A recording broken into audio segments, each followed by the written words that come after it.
I was born in Downey, and we moved to Kerman, back to Kerman. My parents both had been there before when I was 2 months old.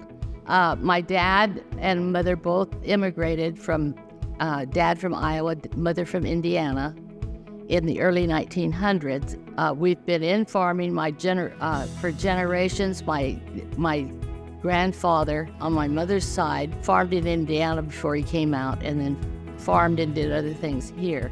I started volunteering and joining when my girls were in high school. Most of my volunteer work has been done with children. I think it's good to catch them when they're listening, and the kids are so good. I really enjoyed Ag in the Classroom. It's really heartbreaking when you go to a farm school, but it's row crops, and they have no idea raisins come from next door. Raisin Wives was a major activity for me. I helped with the queen contest. I worked at the store. We ran probably the first gift store anybody had, and the money we made from that went to pay for scholarships, established scholarships at Fresno State and Reedley, and we endowed them. One of the activities that I just recently joined in the past few years is our Historical Society. We have a pretty good attendance, and we have good speakers. We have local people come in who have lived there for quite some time.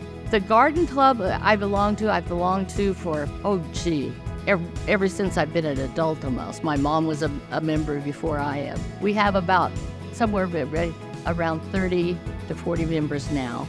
Kerman is a small community, so we don't have a real big group. But we have monthly meetings, we do trips. I volunteer at Farm and Nutrition Day. I did a lot of the fair volunteering. Fair Ed, where we would have maybe 30,000 kids. I also volunteered at church and have been active in Our Ladies group. Like to thank, well, of course, Ag 1, and then secondly would be my family.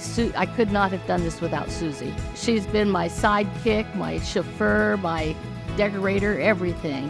And then, of course, with my husband working the 2 jobs, he actually deserves most of the credit for me being able to volunteer. Once again, I just thank everybody who wrote the letters for me, and it's been quite an experience. And I know it's not over yet.